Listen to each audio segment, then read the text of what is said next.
What's going on, everybody? Welcome to another live stream, another episode of Random Rambling. I don't think anybody's here just yet, but people will watch this after the fact. That's kind of the fun part about doing these. I am happily joined this time around by my buddy Chris, also goes by CJ. I never call him CJ, but yeah, my buddy Chris. He has a YouTube channel called Just Accept It, where he does a bunch of video game content as well as some skits and some vlogs. And you guys may remember seeing his face in the vlog for his wedding earlier this year on my channel, if you guys have been following around for a while or following me for a while. So how are you doing, Chris? Thank you for finally joining me on Random Rambling. Man, I'm happy to be here. It's exciting that I don't know, I've never done a YouTube live stream, so that intro thing got me all like hype. I was like just bouncing to the music. But happy to be here. Thank you. Just accept it. I haven't done anything for such a long time. I've been slacking on it big time, but maybe this is my step back into the YouTube game.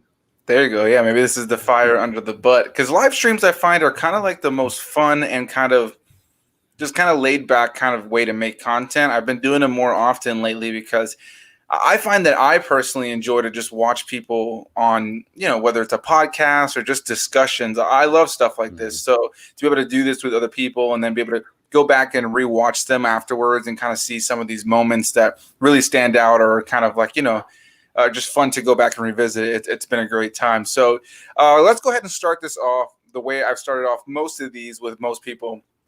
And it is, what really got you started with wanting to start a YouTube channel? Now, I know kind of the story and what built up here, but for everybody else, so what slowly kind of got you to the place of wanting to start a YouTube channel? I don't know. Comedy's my thing. If you guys or if anyone knows me, I love to laugh. I'm a huge joker. I don't take much seriously, but it also leads to people like not taking me seriously sometimes. But from when we were like in high school and things like that, man, we used to walk around and joke around and things like that, and just always saying jokes and foolishness and just screaming obscenities out in public. But like stuff like that, I've always wanted to just kind of capture and just make other people laugh. But I let my emotions get in the way. I'm like, what if they're not gonna think I'm funny? I'm funny, but it's well, I mean, so from those early stages, I've always wanted to do that, and then kind of like it took me a while to finally just be like, you know what, I'm gonna stop waiting on other people to try to take this off, and I'm gonna just do it myself. And I did it for a little bit, and then I fell off, and here I am now. This is my reboot. This is my comedy roast. Yeah. Well, hey, man, that's kind of the process, right? It's like when I started the channel, well, first of all, let's go ahead and take a quick moment and see that the big Rob Theory is in here watching us as well. Boy, Rob. Interpreting the stars as well, and one average person. Thank you guys for coming in and hanging out for a little bit. Rob said, watching this from the plane. Sorry if it takes me a while to respond and watch. Oh, that boy's going to California. Yeah, he told me about that this morning. Yeah, my boy's all over the place, living a wild life at the moment. He's living the dream. He's taking flights. Living the dream. But yeah, man, like YouTube is this thing, right, where it can be incredibly discouraging. Having started it, now a little bit over 2 years ago, I'm super grateful and almost surprised that I've stayed so committed to it, because outside of, my basic hobbies that I've had since I was a kid, like just watching stuff, which is what everybody does, or playing games, I haven't really ever had this very consistent thing, or at least not for a long time.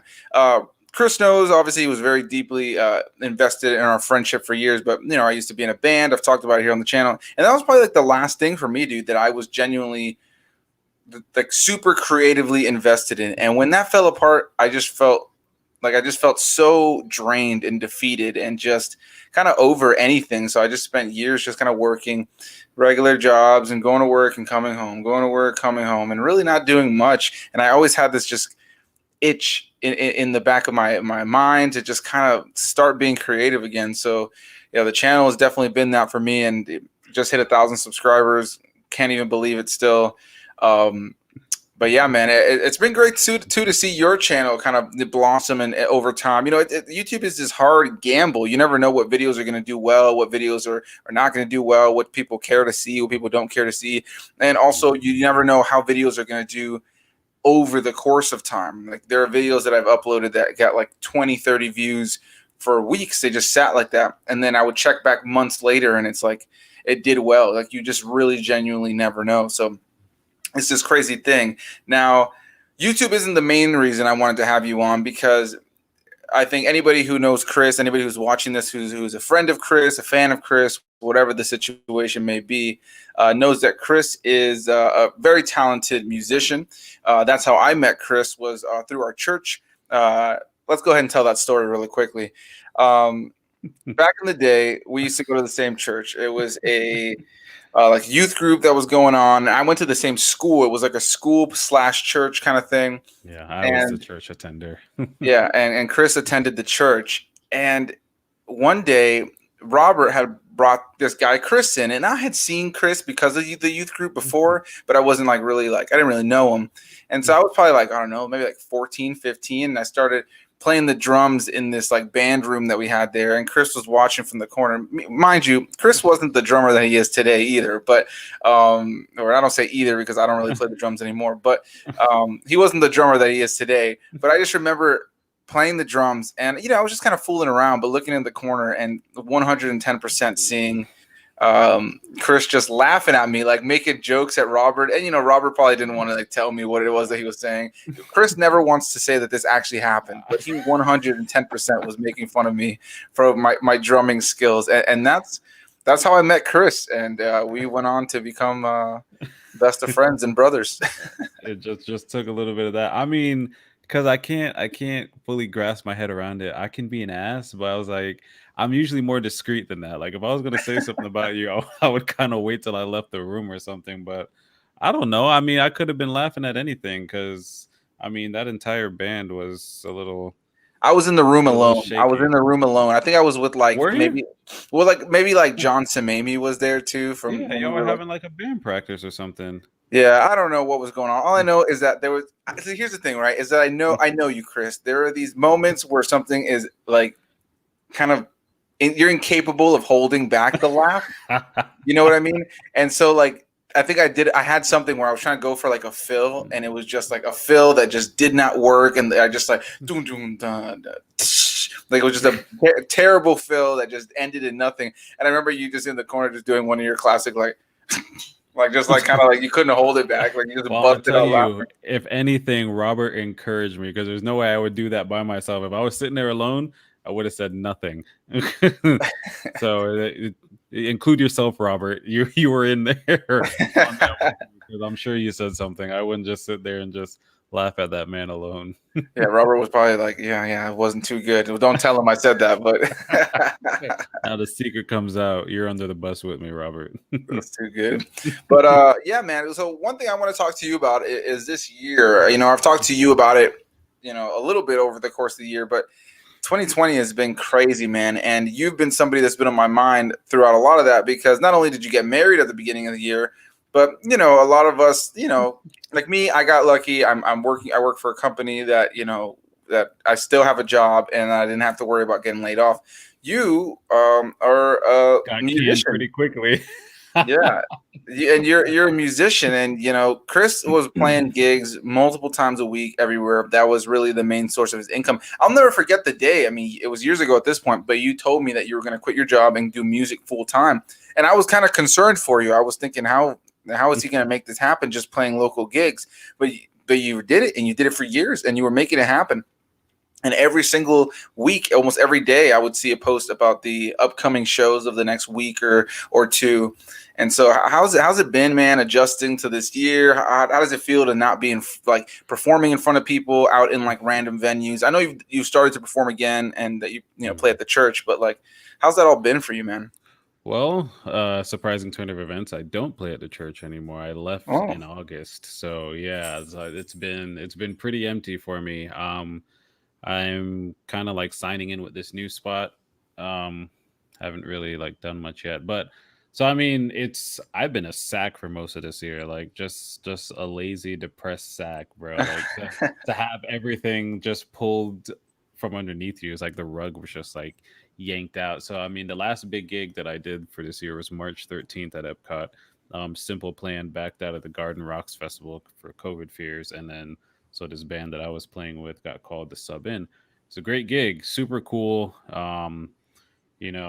Just Epcot's amazing. Like the service was amazing. I felt like a little bit of a rock star for a second, but that was pretty much the end of it. Since then, I've been working random jobs. I worked at Walmart.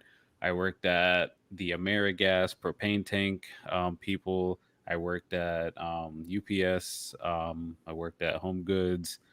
All within this year. Like since March, I've done Dude, all of this because I can't find myself staying in one spot. I mean, and it's once you've worked for yourself, it's really hard to go back and work for other people, being underneath someone else's schedule, having to ask for time off. But like I tell everyone that I work with, like I'm not asking for time off. Like me requesting this off is more of a suggestion to you to find coverage because I'm not showing up either way. You could fire me. I'm not afraid to lose this job.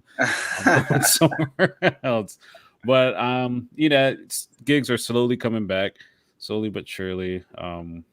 But it's I don't know, things aren't really what they used to be. Nothing's truly the same.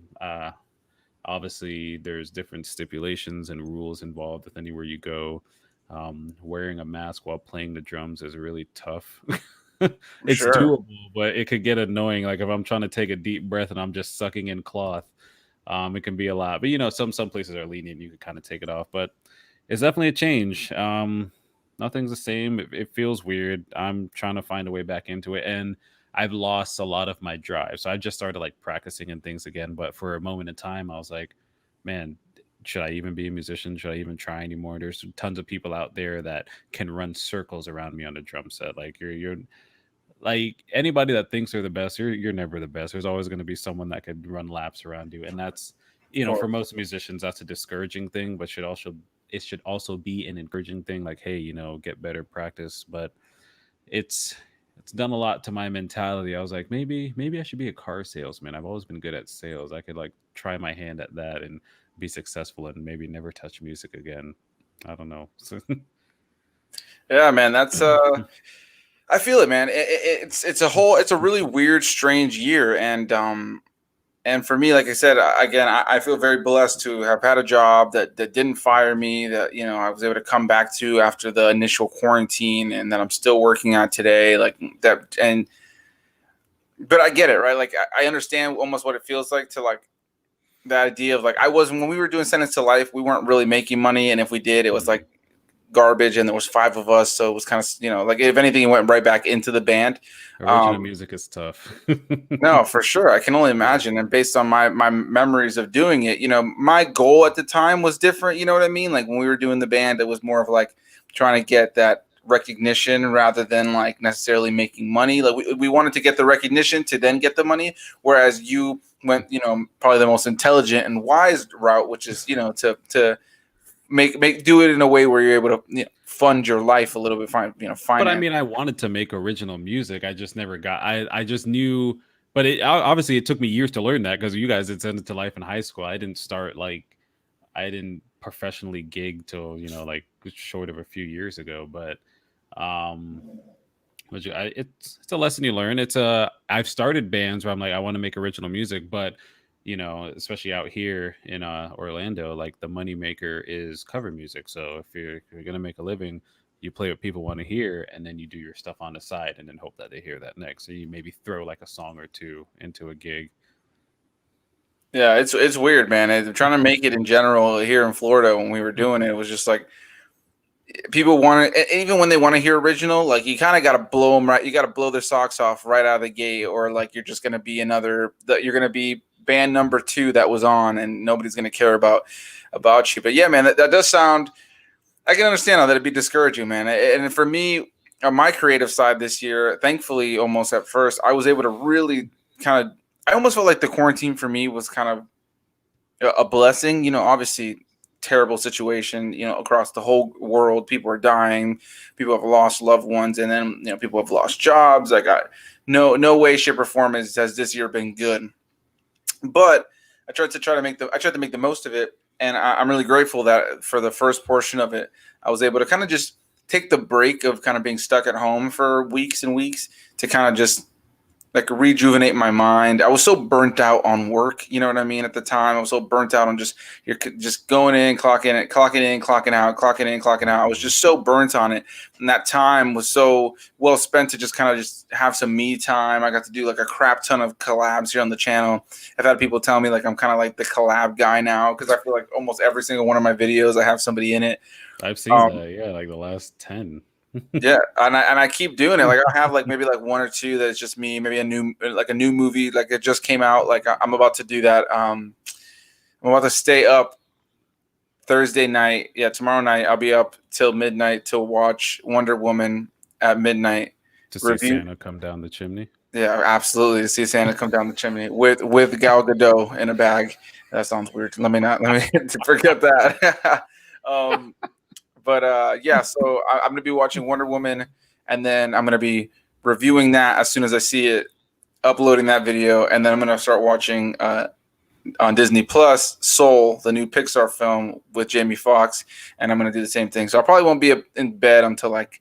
Is that on Disney Plus? They're not putting that in theaters? No, it's one of those that's getting it's the first one getting straight to Disney Plus with no premium access pay like what they did with Mulan. Oh, thank God. Yeah, so I was like, I'm not paying $30 like to sit in my own home. Like I go to the theater for the experience. For sure. I paid the $30 mainly kind of for the channel, to be completely honest, and out of just like I didn't want to have anything spoiled for me. I knew that because of the nature of who I am and the different YouTube channels I keep up with, and I wanted to be part of the conversation. So I paid the $30, and I said in my review that it was not worth the $30. but it's on Disney Plus now. It's on there now for like anybody who just has Disney Plus. It's on there, so you can see it now without the extra $30. But from what I understand, it didn't do well for Disney. Or like they made money, but they didn't make as much as they were probably hoping. And then the movie didn't do well in China, which is where they were kind of hoping it would do its best, but it didn't do well in China. Boys probably felt hella disrespected. Yeah, I mean it was just all bad for them, man, for multiple reasons. One of them being that like the reviews were just like, it was okay, it wasn't as good as the original, and that it was that a lot of people felt pandered to in China. On top of that, the main actress who plays Mulan, she had some controversial comments about kind of like being against the riots that were happening over there, that were kind of like trying to overturn certain things the government were doing. So she kind of sided with the government in some situations that were, so it didn't necessarily help. Like nobody was running to theaters to go, pay to see her. And then on top of that, I think as well, they filmed some of the scenes of the movie in some like old concentration camps in China. So altogether, it was just like it just back to back bad ideas and bad situation for them for that movie. So it just turned out to be a flop. It probably would have done well if it had gone to theaters like it originally it was supposed to. But yeah, so Soul's coming out on straight to Disney Plus the same morning on Christmas morning. So it's going to be Wonder Woman, then Soul, and then I'll get some sleep for a little bit because Haley works in the morning on Christmas. So I'll be able to sleep a little bit. No, it's all right. I work tomorrow morning. It's a bummer for sure. Thankfully, my job is closed on Christmas this year, like my specific location. So I don't have to worry about that. But at least I have all the time in the world to do all this stuff. But yeah, going back to what I was initially saying, I've spent so much time in this whole year just doing these collabs because it's just been a fun way to kind of connect with different people and kind of expand the content, which is why I love doing these random ramblings, because even though like I know like right now we're doing this at nearly 11 o'clock at night, it shows that there's one person watching. Look, that one person just left. They clicked in, they heard us talking, they're like, I'm tired, fuck this, I'm out. What I've enjoyed about doing these is that people will watch, and right now there's not as much interaction as there usually is. Sometimes it depends on the day. We're doing this on a Wednesday, but what's really cool about these videos is kind of the lifespan it can have afterwards. People just kind of clicking on it, maybe friends of yours, friends of mine, whatever the situation. So it's been fun to do these things. But yeah, man. So I know that you're gonna be moving. We don't have to talk about like the specifics, obviously, because nobody on here needs to know about any of that. But what's your journey looking like in the future? Are you going to be hopping back into live music when you move out of the state, like you're planning? Do you already have connections with some people that you're thinking about doing some music with? Any original music you're working on? What's something that you can talk about a little bit? No original music. I have absolutely zero. As for connections out there, I've joined like a couple like Facebook groups because that's how I stay connected with a lot of people here. Hey, buddy. Winston came up to me. I've I've got a couple groups that I'm a part of here, and that's where I get a lot of gigs from. Um, and then so I've found a couple of those in North Carolina also, and I joined a couple of them. I haven't said anything in there yet. I've just been kind of eyeing people because because it's like 7 months away. I've got plenty of time, so probably next year I'll start kind of diving in, getting to know some people, and see what's on the up and up out there. Originally, I mean, my original plans is to do music out there. I don't know what the scene is like. Obviously, having never lived out there, I hear like the hot spots are places like Charlotte and Raleigh, which aren't too far from where I'm going to be. So I might check out a few of those things over there. And then, I hear like, there's some cheap flights to Nashville. So maybe pop over to Nashville, try to network out there a little something. But I don't know, really know what's in it for me. So I mean, obviously at first I'm gonna get a regular job, one that can help pay the bills and things like that, because gotta stay alive and see where I can go outside of that. But it is still in the plan to do that. Right now I'm working on getting coding certification for front and back end engineering as a kind of it's a side hustle for myself. I've always, I've done coding for a while. I still do some on the side for work, but with a certification like that, I could probably do more, charge more for sure, being certified for it. So just a couple little things. Bought myself a new laptop, getting a new tat this weekend. So I'm just, just Nice. What trying are to you do getting? something. I'm working on a tribal design. So it's going to be a half sleeve on this arm. Originally, I was going to put it with this one. But then where it's, I wanted to give tribute to my ancestors, and whether my dad chooses to accept it or not, we are Mayan, a being from Belize. So my Mayan ancestry, I want to do something cool, get some like tribal Mayan tats, and design. So I looked up some definitions of ones. I was like, all right, this would be cool to have on me. And then I have a guy drawing it out right now. And the two main pieces are the sun, which I wanted like up on the ball of the shoulder to start like there, like a big circle piece, and then like the little arrows kind of like point out. But this is in the way. So I'm like, all right, I'm gonna save this arm to do like because this is a family piece. So I'm like, all right, I'm gonna save this arm for family pieces because I have to add Emily and Winston in now. That I'm a married man. That's just my immediate family. So this arm's empty. I originally when I was talking to Emily about like getting tats, I wanted to have. I was like, oh, my left side is going to be my tat side. I'm going to tap my left side and leave my right side plain. Obviously, that's not happening anymore. Um, but yeah, it's a half sleeve. So I got the sun at the top, which is basically just a meaning for the minds of like enlightenment and knowledge, and just foreseeing into the future, just like positive energy and things like that. And then um, at the bottom, it's like a special design wrapped around my arm. It's the I hope I'm saying the civilization right. It's the Mapuche symbol for hug. Um, so it's just kind of embracing. And all my life, I've always been referred to as a teddy bear or the hug guy, and everybody wants to wrap their arms around me because I'm thick or whatever whatever you want to call it. So I'm like, all right, that's cool and whatnot. And then so I'm working with him to have some nice tribal designs in there, and we'll wrap my arm up nice. That's cool, man. Yeah, I look forward to seeing what that looks like when it's done. I'm actually about to go back and start getting tattooed on the 8th of January. Mhm. Continue my character leg. I haven't posted. I didn't post pictures the last time I went in. I don't know. Did you see any of the tattoos that I was I working saw on my the leg? outline. That first outline was really badass, but I haven't seen any updates from then. Yeah, yeah. So I went. I went 2 weeks in a row when I first got it, and I post. I don't know if I think I posted the second pictures too. So I right now I'm working on a character leg with my left leg. I have tattoos around my entire calf area now. I have I got what you probably saw was the outline I put up of Chucky, Venom, and Mhm. Stitch. Yep. And Stitch was riding Venom, and Chucky's right in front of him with a knife, and getting ready to fuck shit up. And then on the other side of the calf is Jack Skellington in his Santa Claus outfit riding his sleigh from the movie with the Joker riding on the back of it.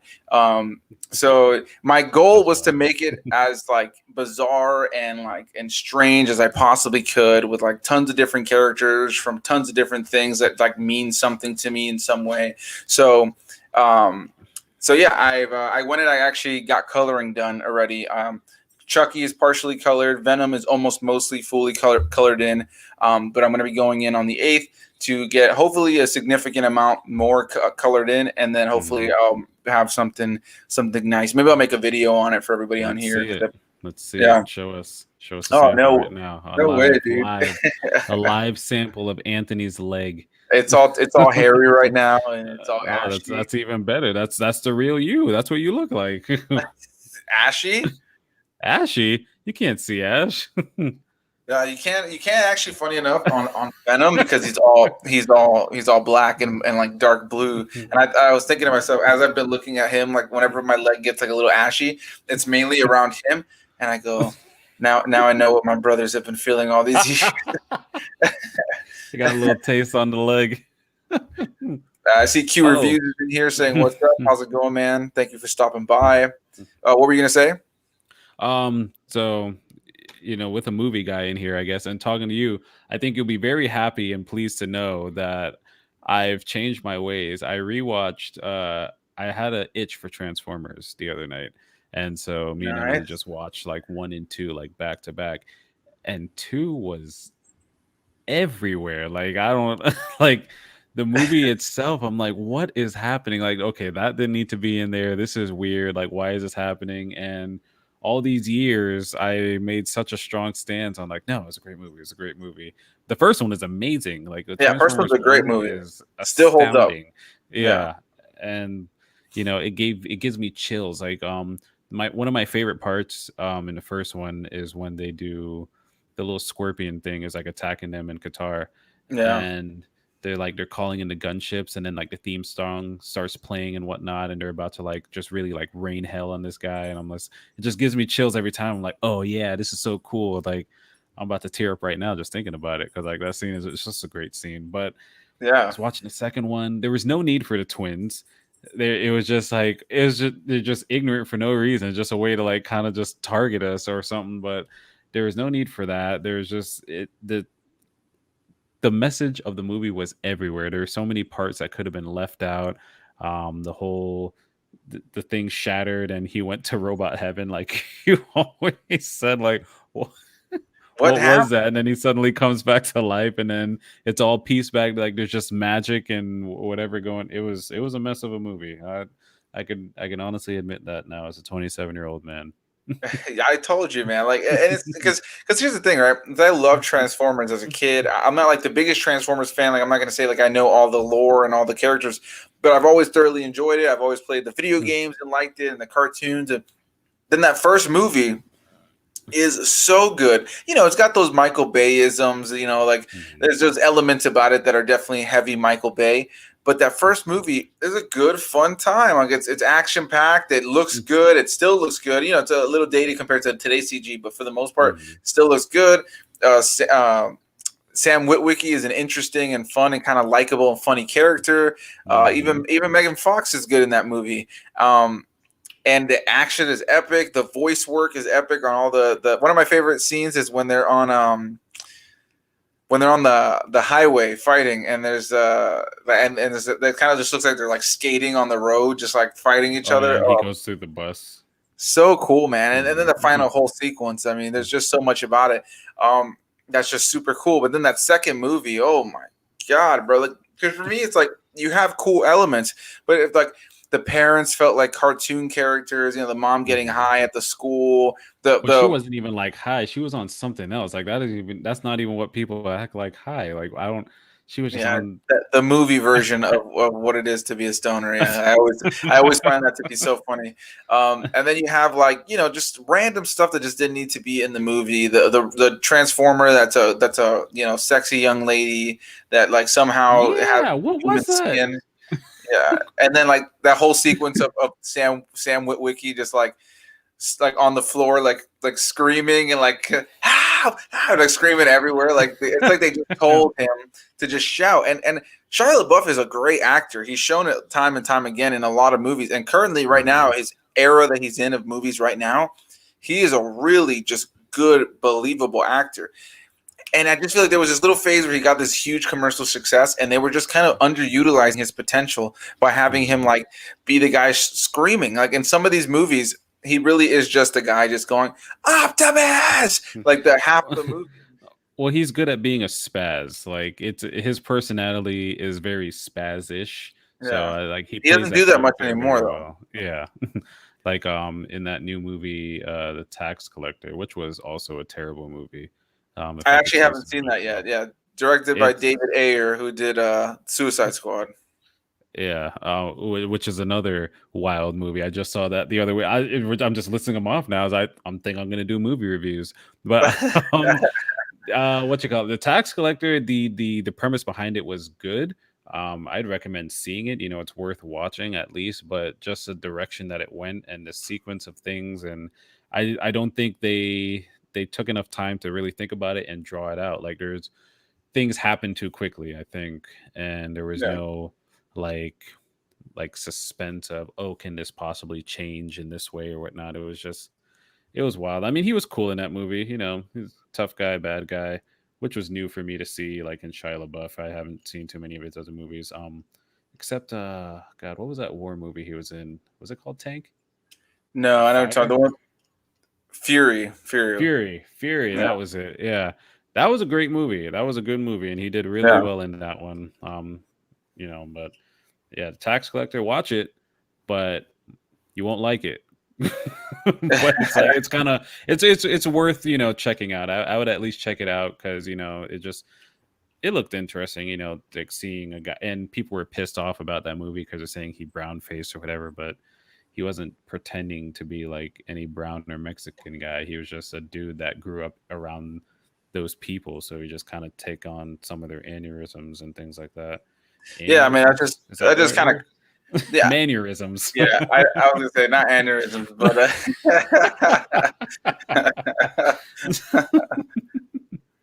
but no, yeah, I know what you mean. Like, and that just kind of is what happens, right? Like, I think sometimes people forget that. Like, having grown up in Miami, we both Chris and I grew up in the South Florida area. There's a lot. It's a melting pot. You know what I mean? Of a lot of different races and backgrounds. A lot of people from Cuba and Puerto Rico, but then you also have a lot of people from like Jamaica and a lot of people from, I don't know, just random places. You know what I mean? So Haiti. yeah, Haiti. A lot of Nice. Haitians. Randomly, a lot of New Yorkers who come down there and just live down there. Like just like a melting pot of a lot of different kind of people. And so yeah, that stuff definitely rubs off on you. Honestly, like I know for me, like I there's definitely a lot of elements of I never like felt like. Let me just end what I'm going to say right there. I don't think I don't even know what I'm trying to say, um, yeah. So the Transformers movies, I'm glad that you realize the second one is not a great movie because the thing is it has potential, right? But there's just things about it that you just look at it, and especially as a film fan, like you just watch, you just go, what the hell? Especially another thing outside of like the most ridiculous things, like Bumblebee, like. I think like he pisses on this one that John Yeah. Turturro's character, and Yep. John Turturro's got his ass sticking out, and Mhm. um, then you have the like, and the action is great. That's, you know, undoubtedly the action's cool. Like it looks all great. It's all fun to watch on that front. But then the story, I always remember too, like at the very end when they're out in like the desert. All of these soldiers are getting gunned down by the Transformers. Like everybody's dying left and right, and then you have Megan Fox running in high heels, jumping off of like buildings In white pants, and in she's white clean pants, as a whistle. right? And she's perfectly fine. And it's just like stuff like that for me, genuinely, just takes me out of it. Like, you know, like I want to feel like a sense of realism, but I also am able to lean into the fact that we're watching a movie about big alien robots. So I don't need it to be 100% serious or grounded. But Mhm. there's a part of me that always has this feeling of kind of like, all right, well, you would hope that it would maybe have a little bit more meat on the bones as far as the narrative. You know what I mean? So Mhm. I'm glad that you realize that movie is something else. If I remember, there's also like a spot where I think Bumblebee can talk again, and it came and it went in an instant. So I don't remember him talking in the third movie, and so I'm still sticking to my guns about the third and the fourth one. They should not have been made because, well, one, the whole that. I mean, I understand like Megan Fox had a fallout with the directors and all that, but the way they just like shifted her story in the third one after they were so madly in love in the first two, it was Yeah. just completely whack and trash. And then all these random additives, and then Mark Wahlberg in number four just like completely took me for a loop. Like I don't even. And Mark Wahlberg is, he's not a bad actor. He plays a tough guy really well and things like that. His restaurant is terrible.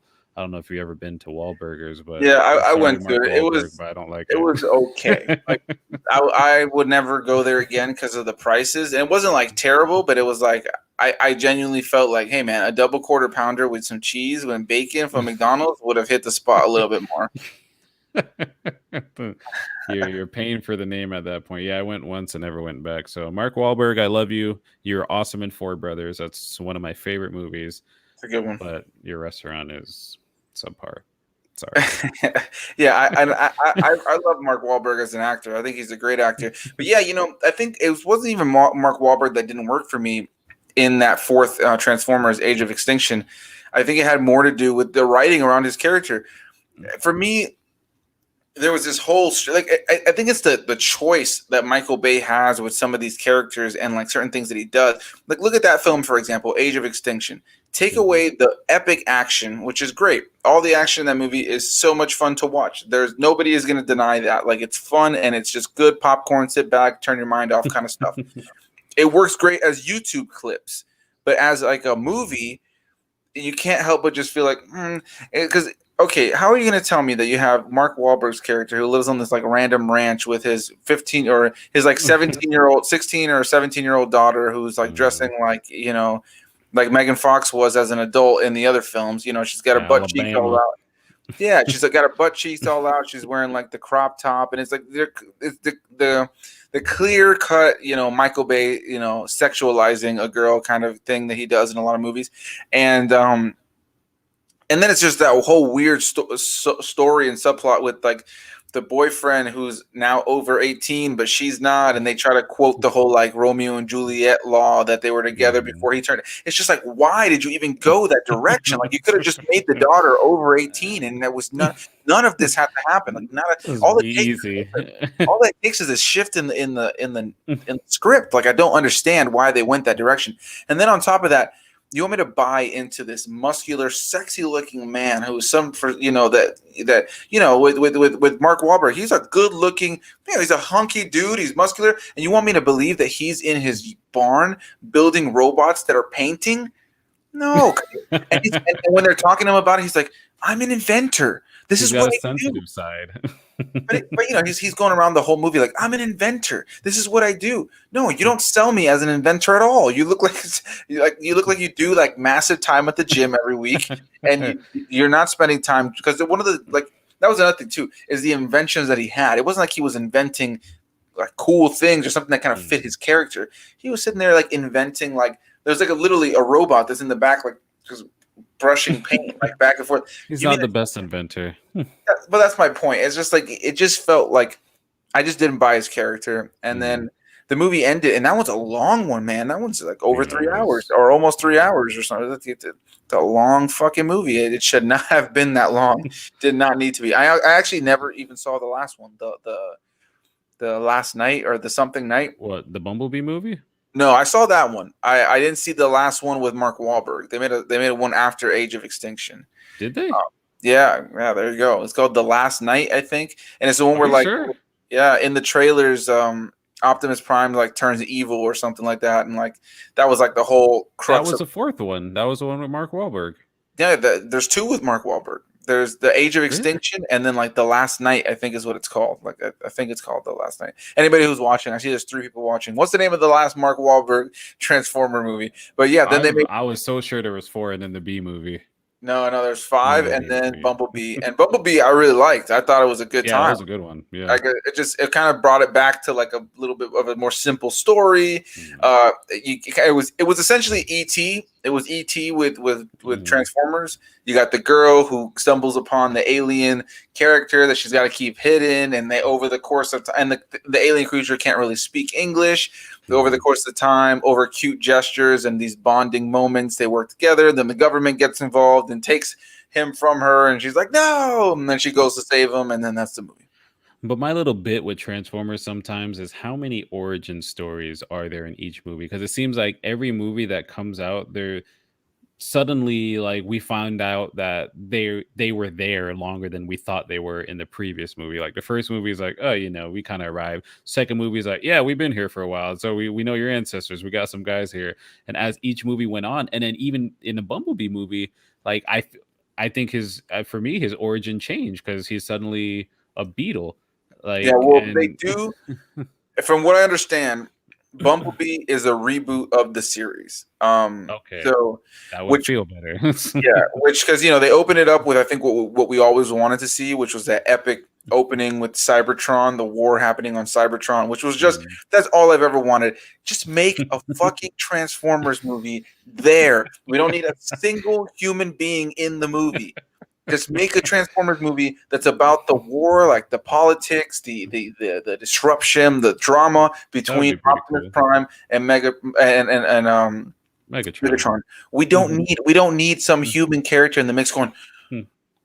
what are you guys? No, we don't need that. We as the audience already know. Just jump into the story. Here we go. That's what we've always. That's why with like the new Spider-Man movies, they didn't spend time showing us Uncle Ben dying again.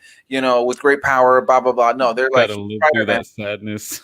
Yeah, it's like he's Spider-Man. Here you go. You know his story. Let's jump right into it. Like I think we're at a place now where audiences know who these characters are. I don't need an explanation on before time began.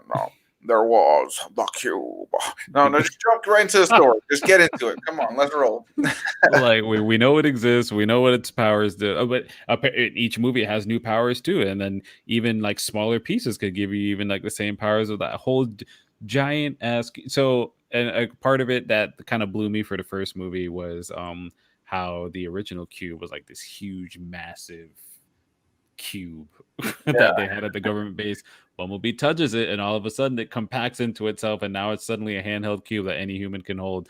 Obviously it's got super alien technology or whatever. That's the same reason that it was able to reassemble itself after shattering in the second movie. But I mean, yeah. it's just some things are just wild. But then it's fiction, so what can I expect? But I'm a logical thinker, so like even I love to like make fun of movies all the time. Me and Emily do this, where it's like I'm like that wouldn't happen in real life. And she's like, shut up, it's a movie. It's like, yeah, I know, but like make it real. Like make me believe that would go down if I were in that situation. Well, I think that's where I think it depends on the movie and the tone of the film, right? Like, I'm not going to go into like a Star like when for instance, here's a good example. When Aquaman. Well, sure, like Aquaman. Like I'm not gonna watch Aquaman and see like the sharks with the laser beams on their foreheads and think like, well, that's not accurate. But like, you know what I mean? Like at that point, you just kind of have to suspend your disbelief. It's kind of like with Star Wars when the Last Jedi came out, which got a lot of hate. But we're not gonna get into that. But I still haven't seen it. yeah, I'm not surprised knowing you. But at the beginning of the movie, there's a space battle sequence at the beginning of the movie, and there's a part where there's these bombers that drop bombs onto enemy ships, and they fall out of the ship and like drop out, like, and so everybody was upset, like, there's no gravity in space. How is this happening? And the people were like genuinely getting upset about this. And I get the I get the like the comment. Like I'm not upset necessarily people brought it up, but it's like people were like, oh, it just breaks the laws of physics. I'm like, this is the same franchise where people there's a They hold force. each other up by the force. Yes. I was like, this could have been magnetic balls for all we know. Like, like they. Hey, this is different kind of Star Wars, but yeah, Star like, Horn. oh, don't type that into Pornhub. But yeah, it's just stuff like that. Like you have this sense of like realism if the movie calls for it, but then it doesn't always have to be there. But I get what you're saying. It's fun to poke fun at movies. Like I love doing that. Even my favorite, even my favorite movies, I poke fun at them all the time. You know what I mean? Like that's kind of like the fun of it all. I didn't think we'd get so deep into Transformers, but yeah, like I think one of my biggest inconsistency issues that I have going from that first film to the second film is that Sam Witwicky spends like the last 30 minutes of the movie, sprinting a football field worth of time with this thing in his arm. And the second movie, he touches like a small amount of it. And he's like having like twitches, seizures, and I'm like, why? Like it just doesn't make it. It's on a writing perspective, it just makes no sense. And each of these movies. Each Transformers movie had like a MacGuffin of some sort, and you know what the term MacGuffin means? Nope.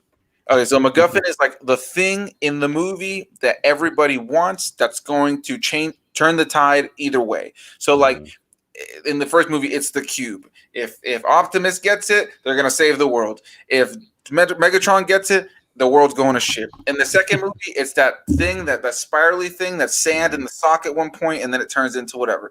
I don't remember what it was for the third film, but I know there's one there too. Or actually, no, for the third film, it was no, I don't remember what it was for the third one, but I know they had one too. I can't remember. But in the fourth one, there was that thing that could like create anything. Like it was like kind of like it could create whatever it was. Like there's always something in these movies that is like this one entity, this one power source, this one item that if one side gets it, it saves the world, and if another side gets it, it's going to destroy everything. Like it's just the one thing that like it's like the thing that the story kind of centers around.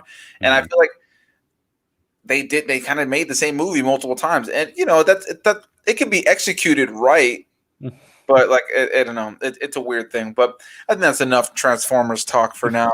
Have you watched anything else lately that kind of? Well, so I rewatched my favorite Christmas movie. Let's hear it. I feel like I'm gonna get judged for this, but I don't care. It's a great movie. It's called Arthur Christmas, and I don't think I've seen upon it. I stumbled upon it maybe like 4 years ago, and I've watched it every year ever since. So it's an animated film, and no, it is not the Aardvark, because everyone's always like, "Oh, you vibing with Arthur for Christmas?" Like, no, not that Arthur. It's it's different. It's called Arthur Christmas. It's a dude with a big nose, and basically the premise of it is like the Claus family. They're a family. And so you have Santa Claus and you have Grand Santa. So basically every son, like kind of the Santa, honor gets passed down to each son you have. And then so you have Grand Santa, who was Santa before the now Santa. And then so like you do like 70 missions is like kind of your retiring point. And then so the Santa has two sons, and one of his sons is like super click and on point with everything, like all technical. He doesn't really have a compassionate side, but he's all technical and he gets the job done, to the T. Everything's like numbered and ordered and spick and span, like some sort of army general. And then his other son, kind of clumsy. He runs the letters and whatnot, Arthur, and he does all that kind of stuff. And he's all about the Christmas spirit and joy and happiness and caring about the kids and everything. And as I describe this, it sounds like the most unmanly movie ever that I could possibly watch. But I guarantee you, it's so funny. Just like the shenanigans they get into. And then my favorite elf, her name is Bryony, Bryony, and she's like Irish or Scottish, I don't know, but I love her accent. It's very elfish, and she makes not like slick comments, but she just gets into like shenanigans with Grand Santa when they're trying to deliver the last gift. That they don't want to forget this little girl for Christmas, and her phrase is, "I can wrap any gift with 3 bits of sticky tape." And I just say that for fun when wrapping gifts, but I'd recommend watching. I mean, if you have some time the next day or two, I mean, just find it somewhere and I love it. It's one of my favorite movies. Where do you watch it? So I bought it digitally because I like it that much. So I have it on my Xbox. At one point it was on Netflix. I think that's where I first found it, but I'm sure it's somewhere out there. Yeah, I'll look it up. I have all this, most of the stuff, so I like most of the streaming services. So I'll definitely look it up. Yeah, my favorite, you were saying like it doesn't sound like a manly movie. Honestly, who cares, bro? Honestly, I just recently reviewed, maybe like a week and a half ago, this movie called Beaches that I had never heard about, and it's from a movie from 1988 starring Bette Midler and Barbara Hershey. and it's literally a story of two young girls that meet like kind of in unlikely circumstances. One of them is kind Mhm. of rich and like kind of comes from like a rich background. One of them is trying to make it in entertainment, and she kind of comes from a poor background. And they meet, they end up exchanging information, and they become pen pals, and they become like best friends over the course of life. And it's just like a friendship chick flip kind of. But by the end of the movie, or I guess I'll just jump right into spoiler a little bit. Like the whole thing, the whole core, you know that something's happening because after you see them meet, or not even before that, Bette Midler's character, she's already like kind of what happened? Whose meat are we seeing? No, no, no. After they meet. Oh, because you're like after they see the meat. I was like, what kind of movie is this? No, so Just throw it all out there. what I said, or what I hoped I said, was after we see them meet. Go back and watch it. Like you're gonna have a good laugh. I mean, at least I heard. I didn't hear the M. I don't know, but yes. I mean, I was like, what did I say that made him make that face? Um, so before we see them meet, the movie opens and you have what's her face? Bette Midler's character. She's already kind of like a successful musician, so you already know that she made it. This young girl who wants to make it in like the music industry, she's already made it as a singer. And the movie opens with her receiving like this letter, and she like kind of like instantly scurries off. Like she was like doing a sound rehearsal for a show, and she just instantly scurries off, gets in her car, and is just taking off, looking distraught. Mhm. And we slowly, over the course of the film, would see her looking distraught on this journey. But then we would go back and just get the story of their friendship over time. And then we find out later in the film that which I pretty much assumed was going to be the direction they were going. The other friend, played by Barbara Hershey, ends up getting like really sick. I think she gets like cancer, and then she ends up dying at the end of the film. And that's part of why she was leaving, was to go see her. So it's this really like heavy on the heart, like friendship story of like it's unlikely, but it's in a lot of ways it could be called a chick flick. Like I think on the surface level, if you Sounds saw like it would be a chick flick. But bro, and Haley and I thought to ourselves like we're not really gonna like this, not that much, and we didn't know if we'd like it even for the first 20-30 minutes. And we were watching it, and we were still intrigued and interested. And it's a little bit long, and there's some things about it that I had my criticisms on. But by the end of the movie, when they're really wrapping up this friendship and this one other friend is about to die. I one scene, I just remember I looked over at Haley and I'm like, damn it, beaches. I'm like, and that's like, honestly, I don't know. I love film so much, man. I don't really care what the context is. If it's a romance, if it's a chick flick, if it's a whatever, as long as it's good and it tugs on, if I can feel something while I'm watching it, I'm good, bro. Like, and so right by the end of the movie, I was like, fuck, I didn't expect beaches to take me on a fucking whirlwind, you know? Like, I've never cried at a movie before. People have called me heartless or something. I don't know. Like TV shows and stuff. Like there's sad moments, but I've never like teared up from something that I've watched. Maybe yeah, I've definitely it's cried. to me. I've cried watching a lot of things, and sometimes I'll rewatch things, and I'll get emotional. Just to And cry. yeah, well, it's for sure. And then there's things that like I always have like an emotional connection to, like scenes that like I'll rewatch. Like the first scene that ever made me cry in a movie ever was when actually I was in theaters to see it. I was 6 years old, and it was when I saw Star Wars: The Phantom Menace, Episode 1. It's the one where Anakin is a young boy, the one where he does the pod race, and right when he's leaving Tatooine, and he's leaving his mom, he's like walking away with Qui-Gon Jinn before he sets off, and he turns around and he runs back to his mom. He's like, I can't do this, Mom. I just can't do it. And I remember as a kid, like just the John Williams score. You know, he's like, will I ever see you again? She's like, what does your heart tell you? He's like, yes, I hope so. Yes, and he's like, I will come back and save you. And she's like, go and don't look back. Don't look back. And he goes, and they got the John Williams score. And I remember crying in theaters as a kid. And even still to this day, I watch that scene and it still gets me emotional. I love crying and stuff, bro, or at least feeling like for me, like when I watch something and I get an emotional reaction of some sort, I feel like the movie did its job. You know, whenever somebody kind of looks at that as like a bad thing, it's kind of like watching a comedy. You want to laugh. If those moments that are supposed to be funny don't work, then the movie doesn't 100% work. You know, if you're watching moments that are dramatic or tense, you want to feel kind of uncomfortable. One movie that I saw a couple of years ago that I felt just did tension so perfectly was the movie Don't Breathe. Have you ever seen that movie? Mm-mm. So it's about these it's about this group. At first you don't know how to Oh, feel. they break into the old man's house and he's like super like high sensitive or something like that, Yes, right? he's blind, and Hmm. but has like this very like he has this very rich history of kind of like military background and like all this kind of stuff. But he went blind, and over the course of the movie, like you initially like, oh, these are assholes breaking into this guy's house. Like I hope he fucks him up, but then they kind of like villainize him by kind of they discover some stuff in his house that kind of makes him kind of like, oh. Like Hmm. he literally has this woman.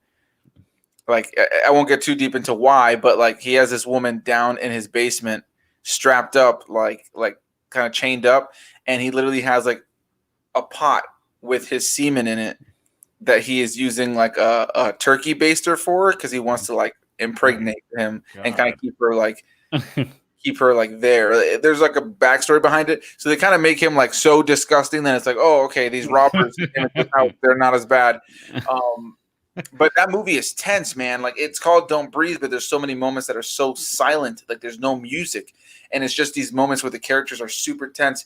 And like I remember thinking when I was watching the movie, I'm like, I don't think I've breathed. I don't think I've taken a breath. Yeah, kind of like when I went to go see a Quiet Place. I saw A Quiet Place in theaters. Oh, Man, that's a good one. talk about the worst movie to ever have snacks in. Like you could just you would hear everybody in the entire theater like slowly like with like a bag of nachos like just like slowly trying to And it always makes more noise when you're trying to be quiet. Like just get it over it. Rip the band-aid off. yeah, exactly. So everybody was trying to be quiet. I'm sitting there like slowly dipping my hands in the popcorn bag. Like, shut up, man.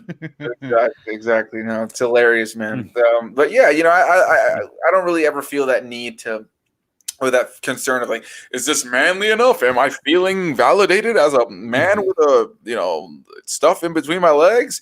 I just want to feel something. I think my favorite Christmas movie of all time. I just never get tired of it, not one time. And it's funny enough, I haven't done any Christmas reviews this holiday, and it isn't because I didn't plan to. I did, but then I ended up prepping more Halloween reviews Mhm. than I had time to do in October. And so I have them all prepped, and I'm just like, I'm just gonna keep shelling out these Halloween reviews, all these horror reviews. So I've been doing a lot of random stuff, but a lot of horrors from October to now. So after I catch up on all these ones that I did, I'm probably gonna take a little bit of a break from horror, even though it's arguably like my second favorite genre. And what's it called? I think my favorite Christmas movie is Jingle All the Way, which I actually already reviewed earlier this year with Arnold Schwarzenegger. Have you ever seen that movie Mhm. before? It's been years. I saw it like a while ago. I can't Bro, even knowing your remember. sense of humor, I think you'd have a laugh with it today, dude. It is just so ridiculous, so over the top. It's something that would never. It's. I love Christmas movies that take place like in a heightened reality, where like Mhm. it's just not. It would never happen this way. Like it's just so super unrealistic because I find Mhm. those to be kind of some of the most I don't know, just fun and heartwarming Christmas movies to watch. Um, but yeah, man, never feel ashamed of the unmanly movies that you're What's watching. not so much okay, the movies I'm watching, I was gonna say, like, it's not so much of me feeling ashamed of crying. No movies ever brought me to that point. But I'll tell Well, you what, though. that's understandable. That's understandable. Like it's one of those things where like it's either it's going to or it's not. You can recognize where some people just don't cry. Like I think for me, like I've kind of just like emotion. When I watch something, I kind of just like emotionally surrender to it, and Mhm. that's just how I am with anything. Like with any single thing that I watch, I think it's part of where I come from when I'm reviewing something. Mhm. When I press play on that movie, or when I go to the theater and I sit down, you have my full investment and just I whatever I'm this movie is yours. whatever this movie is, just bring it. If I'm gonna feel something, I'm in it. I'm ready. I don't need it to be a specific genre. I don't need it to do certain things. I just want to see what you did. And you know, the worst thing you can do is make me feel nothing and make me feel bored. Even if the movie's bad, as long as I felt something, I at least have something to talk about. Well, you want to feel something? So I now have a new favorite Halloween movie, and I just discovered it this year. I'm pretty sure it just came out this year, and I will continue watching it. provided it's still available somewhere. And I don't know if you've watched it. I don't remember if I mentioned it to you, but it's called Vampires versus the Bronx. Oh, I saw that. It's a new Netflix film. Yeah, I didn't watch it, but I did see the trailer for it. Was it good? If you get a chance, it is hilarious. Like just go. It's you know, some stuff is pretty like slapstick and whatnot, but it's just it takes like characteristics of people that you know in the Bronx and how they generally react to things, and whatnot, and they throw vampires into that. And it's funny because you see a lot of the messages behind it, like gentrification and things like that. How so basically the vampires are buying up all the real estate. You know, they're buying people out and kind of taking over the city and making their presence known. And they literally call them like either suckheads or like life suckers or like sucking the life out of like the town, like gentrification. They're just coming in and buying everything out, and all the urban people are like moving to Florida and all this, or they're getting bitten by vampires because they don't even like make it out.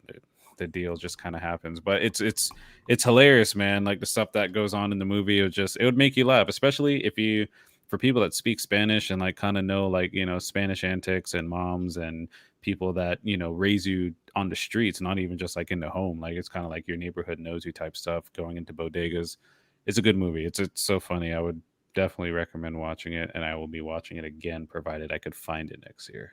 Yeah, well, it's on Netflix. I know because it's like a Netflix original, so chances are you'll be able to find it no problem. But yeah, I want to see that one. I did see a lot of my fellow YouTubers review it as well, like a bunch of fellow reviewers. So I definitely wanted to check that one out. But I think I kind of screwed myself a little bit because I planned on when I did the review prep for Halloween, I did like a bunch of long series. So outside of like maybe some individual movies that I did, like I'm still catching up on my Saw franchise reviews that I'm doing, and like the Nightmare on Elm Street franchise that I'm doing. I just uploaded this morning my review for A Nightmare on Elm Street Part 5. I Mhm. still have There's 5. oh, there's more than that. I still have to do the sixth one. I still have to do the sixth one, which is technically the end of the franchise. Then there's Mhm. the seventh one that isn't technically the seventh one. It's a meta. I really like the seventh one. I'll say this: the sixth movie is terrible. It's one of the worst movies. It's the worst movie in the franchise, and it is just a bad movie all around. They turned Freddy Krueger from this fucking awesome epic monster of a just creepy villain to into a straight cartoon character. Like there's literally a kill in the movie where he is controlling somebody like a video game, and he's using like an Atari stick, and it's just Freddy Krueger going like ha ha ha ha ha ha, and the guy's just like bouncing around like and they like, literally have like Looney Tune sound effects, and I'm watching it like, oh my god, what did they do to Freddy? Um, But then they that's a lot of those old movies though, like those horror Some of movies. them, yeah, some of them they're cheesy. They're like they're Mm. not well acted. The stories are kind of bland. But you come to that for the kills. You come to it for like for instance like the Jason franchise, the Friday the 13th franchise. I There are. just started watching that. Did you really? I've never seen him before until this year. Emily's finally like, "You're watching this." We have a dollar theater next to us, Yeah. and so during Halloween they were playing like some of these classics in there, so you could go in there. And on Tuesdays it's 50 cents. So you know, me being cheap, I was like, "Hell yeah, I'll go watch a 50-cent movie and get some popcorn or whatnot." So you can watch it in theaters again. So we go up in there, and it was Jason's the one that comes out on Halloween, right? It was a No, Halloween movie. that's Michael Myers. Oh, well, it was that guy. So yeah, that's how bad I am at this. Like I've never seen him before, and Emily's a huge horror fanatic. Like she falls asleep to children being stabbed in the neck, and it terrifies me because I think one day she's gonna pull something out on me. But so we're watching Michael Myers, and in this. Well, first off, the intros are long as all hell. Like, what? Just get to the movie. Like, I'm tired of seeing names and all these weird sounds and all this. And it's a strange movie, and I'm watching it, kind of enjoy it. But the sound effects, I'm like, man, we have come a long way in sound effects for horror films. Because I'm like, this doesn't sound scary. It's like, "Blee." It's like this just weird like synth noise and whatnot. It's like, is this supposed to be creepy? And then why doesn't he die, by the way? Like, can I need someone to explain that to me? Because like this man got shot out of a window, and he like walks away from it at the end. I was like, oh yeah, they got him. So there's no more movies, right? She's like, no, there's more movies. Yeah, so here's the thing with slasher movies. You have to lean in heavy to the fact that these characters are they're going to come back. And so I love that genre because you're watching it.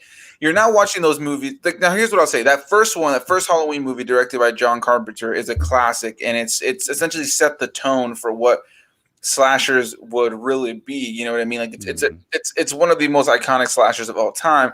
It's just something to the mystique of the character of Michael Myers in that movie. Now, without a doubt, you watch that movie today, the score, the sound effects of like the slashing and there's undoubtedly dated elements that just don't work. And that's part of what I love about going back and revisiting older film is seeing this transition. 80s horror is my favorite horror and some of my favorite movies of all time, because there's a certain flavor and a certain element of cheese to these movies that you just don't. Lots of cheese. Yeah, you don't see it in movies today the same way, because even the cheese of those films is like entertaining in and of itself. Whereas today, when a movie's cheesy, you know, kind of like whatever, like, you know, but because it's not able to capture the same spirit. With Michael Myers, so here's a little bit of context for you. That first movie came out, it was a success. Then they made, and he survives, and they do explain a little bit more, but he's supposed to be like this hulking man who can just kind of get through it. Then they made a second movie where they killed Michael Myers at the end again, and that was supposed to be the finale. That was it. That was the end of Michael Myers. Then they made Halloween 3: Season of the Witch, what their intention was to do was to make anthology movies that all took place around Halloween. So it was going to be the next Halloween, but it was going to be a completely different story. So Halloween 3: Season of the Witch is the only film in the franchise that has absolutely nothing to do with Michael Myers. It has nothing to do with that franchise. They were going to go in a different direction. Fans hated that, even though the movie's good. Fans hated that movie because they were like, what the fuck? We want Michael Myers. So they brought him back for the fourth film. And then in like the fifth film, I think, is where they start to like lean into like, they started to get into like the fact that he was essentially this child born of like some sort of ritual cult kind of thing. And he was kind of like this demonic entity that's like, you know, like. Yeah, that's what she was telling me. Like, he just like can't die or whatever. It's like, what? Wait, because like in the first movie, I was like, they didn't explain that. He's just some guy, some kid that grew up weird. He like stabs his sister in the beginning, and she's like, it's so funny, especially with these old movies, with horror movies. It's just a staple. Like, you have to have titties somewhere. Oh, like for sure.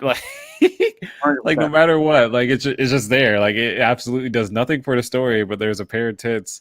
And he goes and stabs her, and that's it. And then they start killing other people. But I just always found that element comical. Like, this doesn't need to be here, but it's here, and people like to see it. I don't always do. I mean, like the Friday the 13th franchise. Oh my god, like that's the one with Jason, you know, with the hockey mask.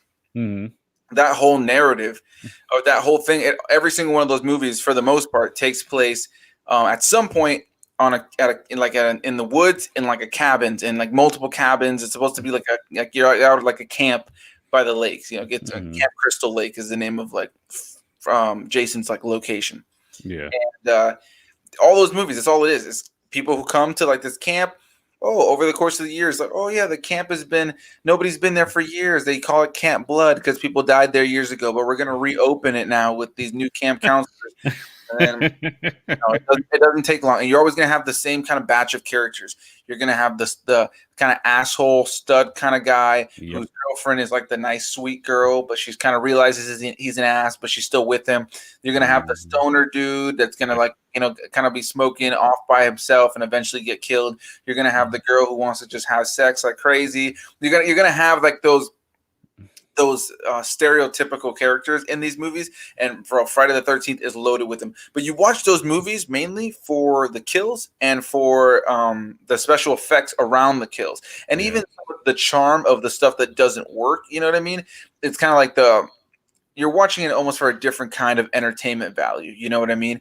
Or you're watching it for the charisma of the killer himself. Now, when it comes to like Jason or Michael Myers, they don't ever really say anything. You know what I mean? It's just about these guys in masks breathing. Yeah, breathing, or like the standing there. It's like with Jason, he's like a monster. Like, he's like a genuine like undead beast. So man, when he wrecks people, sometimes you just can't help but have a laugh because he just destroys people. Like some of these kills are just like, and then it's just like the practical effects that they were able to achieve to get him to Yeah. kill people is what really makes those scenes really work. Well, I gotta watch Jason next then, because so like Michael Myers, I'm like, this is I like watching him stab people and whatnot. It's weird the cynical things that we enjoy, because like I just want to see people die, and that's me all the way. So with horror movies, I'm like, if not enough people died, then I didn't have a good time. Like I need to see people dead in order to enjoy a horror movie. If it's just like a bunch of talking and backstory and all this, it's not a good time for It me. worked for certain movies, but yeah, like you want to see the kills. The kills are what makes these movies work. Um, I think I think the like if you were to look at who has the best first film as a slasher character, that's actually a good movie that's creepy and eerie and has a good sense of tone and has good special effects. It's just a good watch. It's a Nightmare on Elm Street, the first Freddy Krueger movie. He is a creepy fucker to deal with. I Yeah, mean, that was pretty solid. I the, watched it, like I saw a bit of that. yeah, like if you watch that one from beginning to end, it's a solid, good movie that still holds up, right? And then I think the second one's good too. The third one is a really good movie, and then the fourth, fifth, and sixth are terrible. And they wrapped it up with the sixth movie, but then with the seventh movie, they did something really cool where they did a movie. They did it like a meta kind of movie. The guy who originally created Freddy Krueger and directed the first one and wrote the first one was Wes Craven, who also did Scream. So he also invented Ghostface, and his whole thing was kind of like Is meta. that what it's called? What The Scream Ghostface? thing? Yeah. Well, I hadn't. yeah. The movie Scream, the guy with the mask that looks like a ghost. Mhm. The character's name is Ghostface. Never knew that. Yeah, I don't think they ever. They say it in the movies later on, but I don't think they say it in the first movie. Yeah. So then he came back to because once the movie started getting bad, he wasn't writing or directing those movies. He only did the first one, and then he wrote the third one, which that's why the third. I think the first and the third are the best ones. 4, 5, and 6 are god awful, and then they ended it with the sixth one, which was terrible, and then they made another one called Wes Craven's New Nightmare, where it was the main character of the movie was the actress from the first movie, but it's the actual actress. Like all the actors and actresses are playing themselves, like in real life. So like the movies exist. Like they've already acted in these Nightmare on Elm Street movies. They're popular. People already love them. They've already gained success. They've gone and done press junkets, but then Freddy Krueger is coming into the real world now. Even though the actor who plays Freddy Krueger is also in the movie, but he's also starting to see Freddy appear in the real world too. So it's like a cool like meta, like outside of the world kind of. So it's a different take on it. And then they made a remake, and then probably one of the most fun ones in the franchise is Freddy versus Jason. But to get to Freddy versus Jason and to really fully understand it and feel like have you to really, watch like, all the rest. yeah, like you can watch it and just like feel like whatever, but like the movie literally opens by showing clips from a bunch of different Freddy movies and stuff. So I feel like to really enjoy it the most, you need to have watched all 7 Freddy movies and all 11 Jason. Oh my god, that's what? And I thought people overdid like franchises today. 11 movies. Yeah, I mean, and that's the crazy part. It's like they made, especially with those movies, like when people are like, "Oh, they're gonna milk Star Wars." I'm like, well, at least with Star Wars, you have the opportunity to tell different stories and different places and different characters and different worlds. Same with Marvel, you can tell different characters, different stories. With the Friday the 13th franchise with Jason, dude, they made the same movie 10 times. You just have to come up with unique ways to kill somebody. That's what it became about. That's 100% what it became. Some of them have pretty cool stories, but that's 100% what it became about was the kills and the special effects behind the kill, like how effective it is. Some of it's like laughable, and then some of them got like it's just a funny. It's a very interesting and unique genre. That's part of why I got Chucky on my leg. Is because I feel like he for me represents a part of horror that I love. This horror comedy, ridiculous, hokey, over the top character that you're in it for his charisma and for the kills. You know what I mean? But you're not necessarily watching for top notch filmmaking and writing. It's more about like kind of just leaning into like this fun, sillier side of things for sure. So did you see the new one? I did see the new one. I liked it for what it was. I enjoy that they did something different with it. Have you ever seen Like, any of the Chucky films? well, so I think I've seen part of like the original one. Like Emily's been showing me like horror movies. That's been most of our marriage so far. Yeah, yeah. Is me sitting down and watching horror films. That's But me doing it daily. yeah, so I've seen I understand the premise of Chucky. He's like possessed by this guy that was doing something and he has to like take over another human body, otherwise he'll be stuck in there forever, something like that. And Yeah. then so the new one, they take the root of him being just an AI, gone wrong.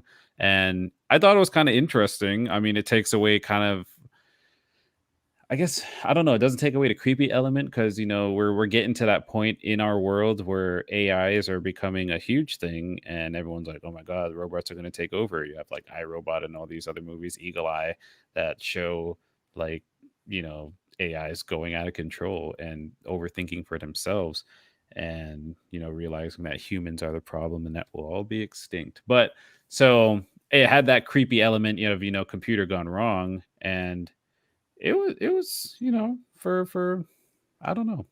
It was all right. Yeah. I'd watch I liked it for what it was. As like a fan of the Chucky franchise, as a fan of the character, I liked it.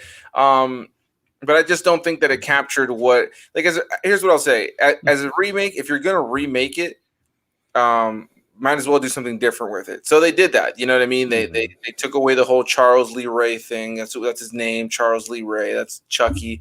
Um, it's this guy, this serial killer who used voodoo to get himself possessed into a doll, and then he realizes he has to get out. And over the course of the movie, sometimes he gives a shit to do that, sometimes he doesn't give a shit to do that. And it's just kind of about this being this ridiculously sadistic potty mouth doll that just doesn't give a shit and is just gonna do whatever he wants. Some of those movies in that franchise are so bad, but they're like so bad it's good for me. Yeah. It's like hilarious, and the characters are funny. I think like the guy who plays Chucky, Brad Dourif, he does Chucky so well. The voice, Mhm. the laugh. The further you get into the franchise, it's just kind of about the ridiculousness of his Mhm. character. You just love to hear him talk, and when any scenes that he's in, he doesn't. You Mhm. don't care about the human character that he's with. It's about Chucky. He is the show, and the final movie that they had released, The Cult of Chucky, really kind of introduced some serious, like probably the most advancement in his character Mhm. that they had ever done, where like it really took him to another direction, and they ended it on a cliffhanger of like, oh shit, like he actually finally got out of the body. And Mhm. it was like, all right. So then you're like, we're all going into the next thing, and then they're like, yeah, there's a remake coming. I'm like, it's not going to be made by the same creators. And I'm like, what? It's not going to Psych. have. Yeah, it's not going to have that same charm, that same feel and vibe. And Mhm. after seeing the movie, I liked it. I enjoyed that they went a different direction. I think that they kind of underutilized Mark Hamill, who's well known, Mhm. obviously most known for playing Luke Skywalker, but he's Yeah. also famously hugely known for playing the Joker on most of the animated things ever Mhm. that the Batman is involved in. The Arkham video games, like he is essentially for a lot of people the Joker, and so Mhm. he has the capabilities of this really sinister and big and like kind of over the top laugh and feel and vibe. And in the movie, he's just so subdued all the time. He's just always Mhm. talking like Andy, let's be friends, Andy. And he was like, trying to be like this robot, and Well, it's creepy. it was creepy. But I also felt the design of the doll itself wasn't as like he wasn't as creepy as I wanted him to be. He didn't look as good as I wanted him to be. Um, Well, it's I like like those porcelain dolls. Like it's beautiful to the point of being creepy. Like no one, like when you go to grandma's house and you see that just shiny porcelain on that little swing hanging in a corner, you just want to smack it off the wall because it's just staring you Yeah, I down. always hated them whenever I had those around, dude. I always hated that so much. But yeah, like I did like the movie. But then I got really excited when they announced that sure, we got that remake. It exists. It is what it is. It's fine. Um but they are going to be on Sci-Fi on the Sci-Fi channel. They are going to be doing a Chucky TV show. They already released a teaser for it. It's just called Chucky, and Mhm. it you just showed a store, and then they showed a doll and kind of like silhouetted, Mhm. and then you hear that iconic laugh, um, confirming that Brad Dourif is coming back to play Chucky, and Mhm. that the original creator is coming back to write Chucky. and it's going to be a continuation to that last movie that we got in that original timeline. So into for a me, TV series. yeah, so I'm excited for that. Mhm. There's a guilty pleasure kind of thing. I can totally recognize that most of the movies in the franchise are bad, but I think he's had this longevity as a character because Mhm. he's just charismatic and fun to watch, and Yeah. that's why I got him tattooed on my leg. I felt like he just kind of he represents kind of like this a part of my love for film that doesn't need Mhm. to be good. You know what I mean? Like it could just Yeah. be entertaining for being weird and kind of being like a niche and and the tattoo looks good. I'm happy to have him on there. I kind of get that. So I mean, there are movies where you're like, man, this is a terrible movie, but like just like the slapstick things that go on in there are just entertaining. Like I never forget. I mean, to me, it's still a bad movie, but just the scene always get. Oh, Donald, What's my going on, beautiful beautiful man? man. I enjoyed watching yours, Donald. So I hope you watch this and hear my deep chocolate voice in my mic. But so slapstick things. Oh,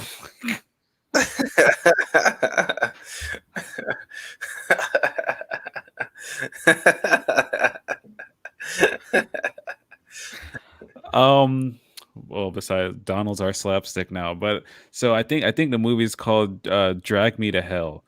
Yeah, And when the goat like starts like getting possessed and starts talking to her, it's that hilarious. kills me every time I see that scene. And then it like bites her. It's like "Arr." It's like always cracks me up, like stuff like that. It's funny. But I wanted to ask you, so what was I'm gonna tell you mine once you tell me yours, but what was the last bad movie you saw? Like you're like this movie's not good. I wouldn't really recommend watching it. Last, like to the point of like I wouldn't recommend watching it. To the point of you wouldn't recommend watching it. Man, it's tough Old because or new. even bad movies, I'm typically I guess for me, the last like because I just saw Monster Hunter the other day, and it's not like terribly bad, but it wasn't a great movie. Like it wasn't. It's not something that I'd go tell you go watch for story, but it had cool action. So then there's Mhm. that. You know what I mean? Like if you saw it, you may walk away and be like, yeah, I wasn't crazy about the story, but I liked the action. Mhm. I think the last really bad movie I watched was probably Freddy when and this was a rewatch, but it was the Freddy Krueger 6. It's called Freddy's Mhm. Dead, the Final Nightmare. I mean, it's a bad movie, man. It's a piss poor, really bad movie. Like it's just there's almost nothing about that movie that works. Like there's literally a scene, like there's stuff, but it's also again leans into like it's so bad it's good in a way. Like it's not good, but it's so bad that it's It's just entertaining. what's that? Yeah, it's entertaining in this what the fuck is going on kind of way. There's a scene in the movie where this guy is talking to or this girl's talking to this guy, and he's kind of like just gone through something with Freddie, and she's like, she like they were just talking, totally normal. She's like, did you want to talk about it? He goes, no, no, I'm all right. And then she's like, well, what ended up happening? What caused you? And he goes, nothing happened. And I'm just like, and then like 2 seconds later, he goes back to talking to her normal. I remember Haley and I looked at each other like just the director should have been like, cut, like, dude, like overacting to the top, the next level, like doesn't even fit the tone of the scene. Um, but I mean, that's just one random example. But like, I don't know. I'm trying to think of what was the last movie that I saw because I've always said it on my channel. I think the worst thing a movie can be is boring. Even Mhm. if it's boring and I'm just don't care at all, then you have completely lost me, man. But Yeah. like, I don't know. I can't think of the last movie that I genuinely watched that I thought to myself like that was like so bad that I would never recommend it to anybody. But quite frankly, probably Freddy's Dead. Like you don't. It's not a good movie. Boy, did they miss an opportunity to call it Fred is Dead. Like if you're gonna go like that route, at least make it creative. But so my bad or my boring movie streak. I actually watched two in a row in the same night because I was looking for an action movie. I was like, I really want to watch like a cool action movie, something I haven't seen. Me and Emily were just hanging out. I'm like, let's just pick something. Let's go through Netflix and find something. And I don't remember what her choice was. Like she's oh man, I wish God, and maybe if I explain what that movie was to you, you might know what it is. But basically, it's almost like a world is ending kind of movie, almost 2012, but absolutely nowhere near the level of 2012. And damn, I really wish I remember what it was because the ending sucked. I was so pissed off because like the movie itself was like incredibly boring the entire time. These it has to do Forrest Whitaker. I was about to say to do with a lazy eye. It has Forrest Whitaker in it, and so his daughter is marrying some guy, and he doesn't like this guy for whatever reason. He thinks like I don't know, he's not making good money or something like that. And then something happens on the West Coast. So they live on the East Coast. Something happens on the West Side where his daughter is and her fiance, and some like big event, and they're shutting down the West Side, and all the electricity in the world goes out or something.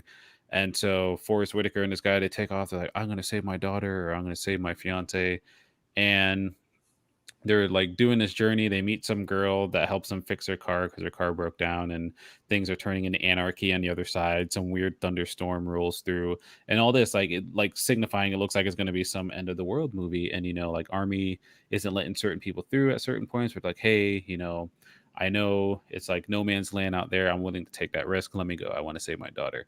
And they go. Um, you know, Obviously throughout the movie things happen, and I'm just going to spoil the movie at the end because it was terrible. Well, one, Forrest Whitaker dies. Um, I don't the think I've ever girl. heard of this movie. Oh my god! If you find it, I can't remember the name of it, but if you find it on Netflix, just go through like action. It should be somewhere in there, and it looks like an end of the world type movie. And so Forrest Whitaker dies. The girl that they were with, they accidentally, or not accidentally, they were being attacked and they had to kill somebody. She couldn't handle it. She like just takes off. Like you never see her again in the movie. Like she's got to be dead in my eyes. And then at the end of the movie, the guy finds his fiance. She's been camping out with some dude. I think like her friend or whatever. Turns out her friend is suddenly interested in her, and then so the friend and the dude go out into the forest and they're talking about her, and they're about to have this like showdown match, like, oh, she's mine now type thing, and he just shoots him. And so he's dead, and so he goes back to get her, and the catastrophic event is happening, and basically like everything's just going up in smoke, like the world's just exploding, and they're driving, they're trying to drive away fast down this mountain. Hold And on, then the real movie quick. Who ends. killed who? The husband killed the. Yeah, the fiance killed the friend or whatever. He like just shoots him in the forest. Okay, Like they good. go out there for whatever reason, and they're like, it's basically like, oh, she's mine now, she's mine now. And he shoots him, he's dead. He goes back and gets his fiance, the world's ending type thing. And that's how it ends right there. Like everything's just going up in smoke. So it's like, I don't think they made it, but it's like, did they make it? But that wasn't a bad movie. That was the second one we watched in a row, but I also wouldn't recommend that one. The first one that looked good from the preview was called Den of Thieves. It's Oh got yeah, 50 Cent in it. with Gerard Butler, right? Yeah, Yeah. it was. I was not. I mean, it was a slow start to the movie. Like it took a while for something to happen. All this explanation and things. What's Ice Cube's son's name? Because he's in that movie too. I don't know what his name is, but I know who you're talking about. Yeah. Yeah. So, and he was the most surprising part of that movie because at the end, at the beginning of the movie, he just like it seems like he's like this big wimp or punk or whatever, and like everybody's playing him. But at the end of the movie, he's like the mastermind of everything. But just how long it took for everything to happen in the movie, and then things go on, and they do their big heist or whatever, and then everyone just dies. So it was slow. It wasn't as exciting as I thought it would, and it's like I had just a bad night that night. I was so grumpy at the end of it because I'm like, I just wanted to watch one good action movie, and I watched two, hoping that I could get one, and I got nothing. Yeah, two action movies where everybody just dies, or there's Every uncertainty on anybody dying. Yeah, like that can work if it's done well, but I mean, there's nothing better than being able to just watch a nice, satisfying action movie where the hero like kind of just, maybe not everybody makes it out alive, but like that there's some sort of like satisfaction, finality to what's happened. But when it's one of those movies where like everybody dies, it's like, oh yeah, no. All right, so in the true honor of things of having me in here, I've got to do this. We got to have one of my great debates of just going back and forth on, seeing what our opinions are. We got to. I love to debate. That's my thing. I like to pick sides and see who comes out on top. So Emily and I were actually talking about this earlier before this started, and I was like, I'm going to ask Anthony and see what he thinks about it. So, at what point does a lie become a lie? So, and here's what I'm saying, because so she's talking about, um, we're not like arguing anything, everyone. Everything's Yeah. good. We're just we're joking around and we just kind of have some fun with it. But oh, because I remember why. Because it was, and mom, if you see this, I'm sorry. Because I brought I brought up the I brought up the time when my mom asked me to like add her on Facebook and whatnot, and I didn't add my mom on Facebook at first because I didn't want to be parented on Facebook, and no one does when you're younger, so I reserved on it, and I have like all my friends' moms on Facebooks because they didn't parent me, but Yeah. either way, I have my mom on Facebook. I love my mom. We're all cool and everything, but I remember there was this time when she found out that I had everyone else's mom and that she didn't. And obviously, she was a little upset by that. And I remember telling Emily, I was like, yo, you ratted me out. Like, why would you do that? And she's like, oh, why are you lying to your mom? I was like, nobody was lying to her. So it's like, I'm like, if I'm just keeping it in, it's not a lie until you're confronted on it and asked about it. So if you ask me a question and then I tell you no when I know it's yes, that's when it becomes a lie. If I'm just retaining information, it's just a secret, which is like, no, that's just lying because you're not being true to yourself. I'm like, I know what's true to myself. Like I'm telling the truth there. So at what point is a lie a lie? Like, what do you, let's I say it, don't. yeah. I see both sides to it. I don't think it's a black and white situation, though. I think it definitely depends on the topic and the situation. But I think it comes down to maybe a lack of honesty, not necessarily a lie, but I guess it's just a difference of words, and you can say that isn't that just a lie, but I don't. Yeah, because you're not technically lying to your mom in that situation. Like if we're using that example, but at the same time, you are, like you're withholding the honest reason for why you're doing what you're doing. So you're not necessarily lying to her because she hasn't directly asked you about it in the moment, but you're kind of keeping it like, you're doing what you can to kind of keep it. But it's just a secret at that point. It's just like devious. So she Yeah. also thinks that like me planning a surprise or a surprise party is me lying. I'm like, I don't lie in that sense. Like it's a surprise. Like I mean, yeah, that's a good example too. I don't think that's necessary. That's not a lie. I mean, if you may lie to keep it a secret, but would you call it necessarily a malicious, like, lie? Maybe not. You know what I mean? So does there have to be malicious intent for it to be a lie? No, I think you can lie for selfish reasons of just like maybe trying to like save yourself Mm, the shame or the problem. You know what I mean? mm, I think that there's definitely different levels to it, but I think again, I think it's kind of like in the middle. I think it's kind of like a gray situation where it's like you're not lying. You technically are not lying to your mom in that situation, but you're not being honest as well, and you're kind of withholding information, which in turn I is would not a say, lie. which is not a lie, you're right, but I would say in turn can have the same reaction from the person as if you were lying. It's just a surprise party. It's just like, oh, Well, surprise. And so for me, I'm pretty good with surprises to the point. It's like, yeah, when she found out, I was like, surprise. But I'm so good with like surprise parties and things where I don't even like lie to get my point across or to withhold the truth. I'm so good at stretching and bending things to make it fit my narrative that it's not a lie. So she'll be like, I remember she'd grill me on a bunch of different things and she'd be like, oh, you lied about this. I was like, no, I technically didn't. So see, what I told you was this and that, and then you kind of formulated your own thing outside of that, but I never told you exactly what was going on. So I don't know. I think uh, uh, I've been told numerous times I should have been a lawyer. I have.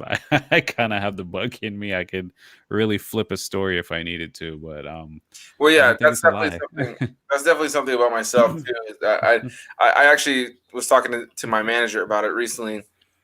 That I'm at a place now where I feel this need to just be a little bit more real, a little bit more honest. I don't really have this shame about things, about how I'm feeling, about what I did.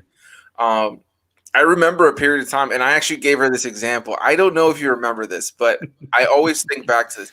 When I was younger, dude, I lied a lot, man. I used to lie to get myself out of situations. And sometimes it was the simple, maybe not wanting to hang out with a certain person on a certain day. We've Oh, all we done all did that, right? that. Yeah. Maybe it's that simple one, or it's like you kind of lied to your teacher about something, like stuff that we all did. But I just found myself at a place where I was constantly I would lie to get out of situations with my parents. And we've all lied throughout our entire thing, whether it was my parents or friends or like, people that I was in a relationship with, people that I was talking to, whatever the reason. And I found myself in a place now as 27, where I just don't like lying as much. I just want to be real. I'd rather people just be like, hey, if I don't like Anthony, at least I know he's fucking says what he says. You know what I mean? Like he's real. He's real. And so I try not to to lie so much. And like also it's also kind of taking responsibility for your actions. So like if I do something wrong at work, if I was the reason something went wrong, if I was the reason that something was unstocked or whatever the reason, I almost always will just fess up. Like I don't really like in the moment, like, oh, sorry, that was me. Like, yeah, like I don't really feel this need to hold it back.